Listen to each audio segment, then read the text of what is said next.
Estamos de volta numa segunda parte da aula falando sobre proteínas. Bem, agora vamos falar sobre a arquitetura dessas proteínas, né? Uma vez que a proteína foi produzida com essa sequência linear de aminoácidos, que a gente chama de estrutura primária, ela deve assumir uma estrutura espacial. E é sobre isso que nós vamos falar agora, tá bom? Então, aqui no que nós precisamos definir a estrutura das proteínas. Essa sequência linear de aminoácidos, é o que nós chamamos de estrutura primária da proteína, né? Uma sequência onde o aminoácido é colocado um após o outro. A gente chama de estrutura primária. Que características essa estrutura ela tem? Bem, primeiro, esse número de aminoácidos, a sequência desses aminoácidos na proteína, não é? Bem como os tipos de aminoácidos que são colocados, ele é determinado pela informação genética contida no DNA. Você deve se lembrar disso, mas nós ainda vamos estudar mais à frente, que a informação está no DNA, ela é copiada para a molécula de RNA e o RNA é traduzido. Bem, essa sequência de códons que existe, não é, no RNA mensageiro é que vai determinar a estrutura primária da proteína. Vou aumentar a figura aqui para você entender isso. Aqui está o DNA, essa molécula aí à direita, né, com vários genes, GN1, GN2, GN3. O que está representado na nossa figura é o GN3 em azul. E observe que tem uma sequência aí, não é, de nucleotídeo de DNA. Uma das cadeias vai ser usada como molde para produzir o RNA. Vamos ver depois que é a cadeia 3 linhas, 5 linhas, gerando o RNA mensageiro contendo os códons, né, orientado no sentido 5 linhas, 3 linhas. O ribossomo vai ler esses códons e vai colocar cada aminoácido em uma correspondência a cada códon. Aí, por exemplo, o códon representando triptofano, né? O segundo códon representa fenilalanina, o terceiro códon glicina, o quarto serina e assim por diante, né? Essa sequência aí, que é a estrutura primária, observe que ela foi determinada pelo gene, o gene que codifica essa cadeia polipeptídica, tá bom? Bem, isso vai determinar, obviamente, a função que a proteína desempenha. Embora a proteína não vá desempenhar sua função sob a estrutura primária, mas a função da proteína, o que ela vai fazer, conforme nós vimos na primeira aula, é determinado por essa estrutura primária. A alteração nessa estrutura primária resulta em uma alteração funcional da proteína. Assim, de modo geral é assim, eventualmente pode ser que não aconteça, né? Mas além da estrutura primária, pessoal, nós também temos a estrutura espacial. É importante, então, você entender isso. Nós temos a estrutura primária, que é essa sequência linear. Nós também temos a estrutura espacial, que são de 3 tipos. Uma secundária, uma terciária e uma quaternária. Vamos entender como é que é cada uma dessas estruturas aqui, tá bom? Bem, a estrutura espacial secundária, ela pode ser de 2 tipos básicos, embora existam outros tipos. Bem, há uma convenção, ou melhor, há uma concordância entre os bioquímicos que as que predominam nas proteínas são 2 tipos, chamada alfa-hélice e a beta-preguiada. A alfa-hélice, ela forma uma estrutura enovelada, como você pode ver aí, né? Ela dobra na forma de como fosse uma escada retorcida, né? Observe aí, não escada, um corrimão retorcido, né? de uma cadeia polipeptídica. Como se pegasse um fio e enrolasse sobre um eixo aí imaginário, né? Colocando um lápis ou uma caneta, a gente consegue obter algo semelhante. Essa estrutura é chamada alfa-hélice. Ela acontece em razão das ligações de hidrogênio que acontece entre átomos específicos. Cada volta, por exemplo, aí dessa hélice, nós temos mais ou menos 3,6 aminoácidos, né? E a ligação vai ocorrer para formar a estrutura, acontece entre o nitrogênio, observe aí na figura, na seta, entre o nitrogênio, que é eletronegativo, né, que tem um hidrogênio ligado, e um oxigênio, também eletronegativo, de um outro aminoácido situado um pouco mais distante, né? Então, esses pontinhos que você está vendo aí entre o hidrogênio, né, que tem o nitrogênio, e o oxigênio, é a ligação de hidrogênio. Então, essas ligações de hidrogênio dentro da molécula estabiliza a molécula e origina essa forma em hélice. Essa forma em hélice, ela depende de uma série de fatores, mas um deles é exatamente da composição química dos aminoácidos. Quais são os aminoácidos que são encontrados aí, né? Isso determina, então, que a estrutura deva ser uma estrutura helicoidal. Essa estrutura em alfa-hélice é uma das mais abundantes que nós temos aí. Tanto na figura da esquerda, você pode ver, na alfa-hélice, quanto na direita, dá para perceber claramente essa estrutura. Veja que é um trecho, né? Não obrigatoriamente isso não acontece na proteína inteira. Então, esse arranjo tridimensional na forma de hélice, ela acontece não na proteína inteira, tá certo? Mas em determinados trechos, mas isso é suficiente. Então, nas duas proteínas aí, nós podemos encontrar trechos que a estrutura é em alfa-hélice e em outros trechos que é a beta preguiada, que é essa estrutura que está aí representada. Então, uma estrutura um pouco mais comprida, mais longa, né? Parecendo um zigue-zague, forma, então, uma formação beta. Essas formações betas, elas podem se juntar e formar folhas, e por isso que ela é chamada de folha beta preguiada, né? Forma-se uma folha.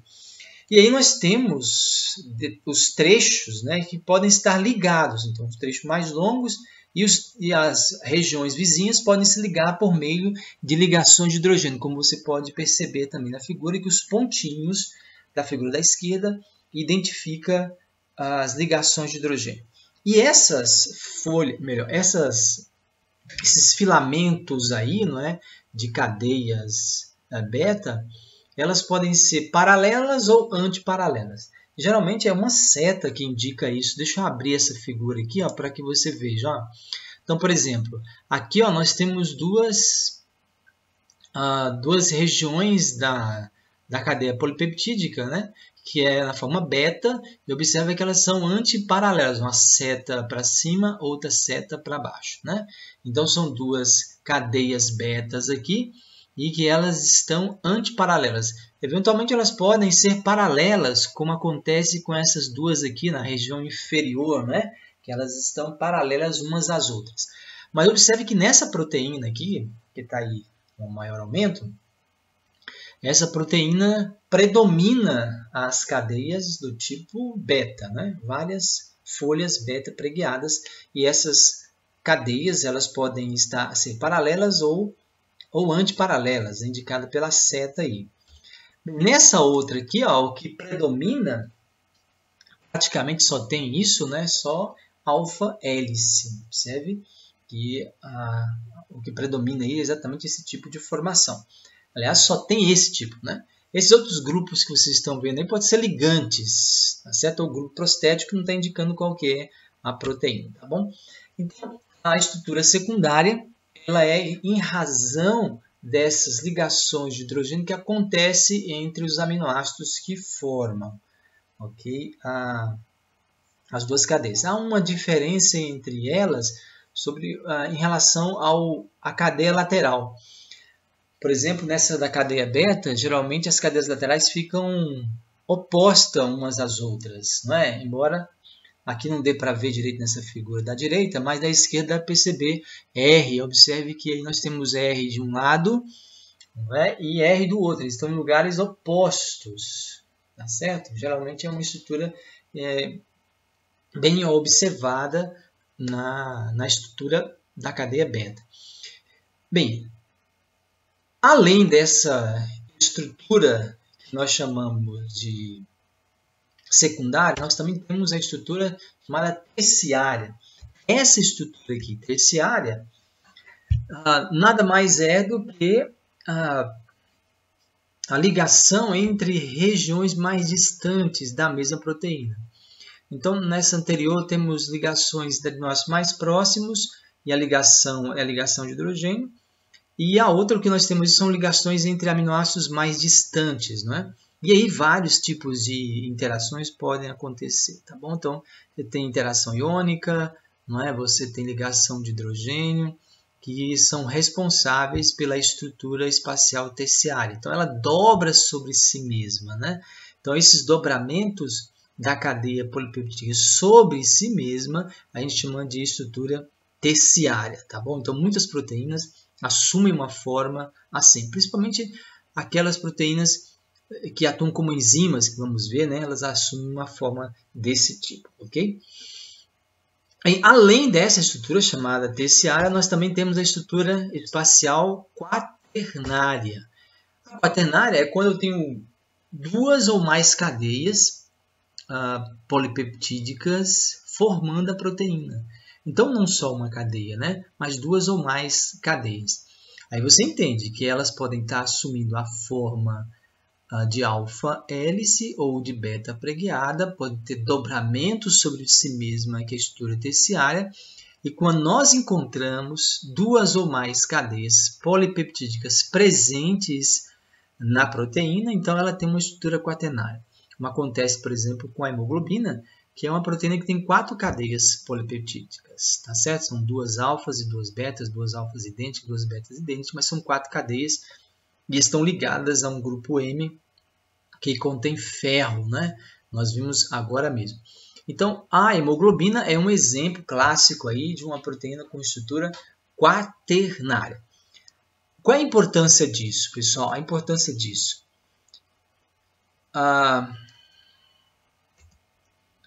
As proteínas elas vão exercer sua função sobre a sua forma espacial, tá certo? Então, é claro que primeiro tem que produzir a proteína na sua sequência linear de aminoácidos, e essa composição típica de aminoácidos permite que ela assuma uma forma espacial com a qual ela vai exercer sua função.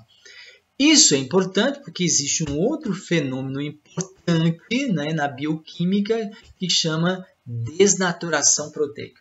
O que é desnaturação proteica? É uma alteração na estrutura espacial da proteína. E, consequentemente, a alteração na estrutura espacial leva à alteração de sua função.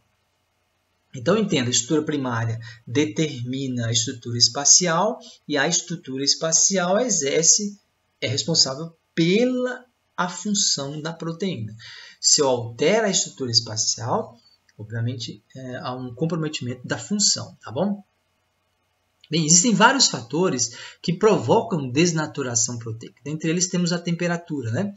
Então, todo mundo já percebeu que a carne fica mais mole quando ela é cozida. Então, ocorre uma desnaturação das proteínas, aumenta até mesmo o volume, né, das proteínas que existem nas células que compõem o tecido muscular. Quando você cozinha o ovo também, né, cozinha o ovo, ocorre uma desnaturação proteica. Os alimentos, quando são cozidos de modo geral, e eles têm um tempo de cocção maior, as proteínas ficam desnaturadas. Então, altera a sua estrutura espacial. Não perde o seu valor nutritivo, tá? Porque o que importa são os aminoácidos. E a alteração na cadeia, não é, primária não ocorre. O que ocorre é apenas a alteração da estrutura espacial. Para nós, tanto faz você comer uma proteína nativa ou desnaturada.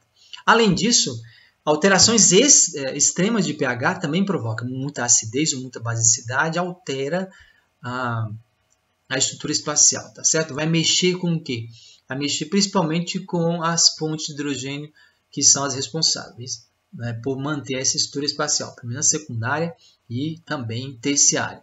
Eventualmente, pode ocorrer também outro tipo de alteração, tá bom? Então, essas alterações elas podem ser produzidas por pHs extremos, assim como solventes orgânicos também, né, como álcool, como acetona, que são geralmente solventes miscíveis, eles têm esse poder. Bem, nesse tempo de Covid-19, nós usamos álcool 70 para matar bactérias e matar vírus, que é o caso dos vírus aí, porque eles exatamente desnaturam as proteínas, né, do vírus, né, promovendo seu desarranjo estrutural. Portanto, é importante lavar as mãos. Detergente também faz isso, né? Veja, álcool e detergente são importantes para destruir parede bacteriana, para destruir capsídeo viral, desmontar vírus, tá certo? E assim fazer com que eles percam a sua função. O que está representado aí na figura é uma desnaturação do tipo reversível, né? No qual se desnatura, uma vez que o fator foi suspenso, a situação voltou ao normal, essa proteína volta à sua estrutura nativa. Uma desnaturação irreversível é quando não é possível retornar ao seu estado nativo. Por exemplo, você cozinha o ovo, a clara do ovo, não tem como você voltar ao que era antes, com aquela aparência da clara. É a albumina, né, que é o principal componente, desnatura, ela sofre uma alteração significativa e, portanto, não vai voltar ao seu estado nativo. Então, foi uma desnaturação do tipo irreversível. Ok? Então, as desnaturações podem ser reversíveis ou irreversíveis e pode ser provocado por fatores desnaturantes ou por temperatura ou pH extremos. Tá bom? Então, perde a função quando essa alteração ela ocorre. Beleza ou não? Então, pessoal, aqui nós concluímos nosso assunto de proteínas, mas falta um tópico dentro de proteínas ainda, que são enzimas. Então, teremos uma aula especial sobre esse assunto ainda, tá bom? Então, é uma sequência de aulas que nós temos sobre proteínas, falando de aminoácidos, falando de proteínas, depois uma aula especial para falar sobre enzimas. Espero vocês na próxima aula. Tchau!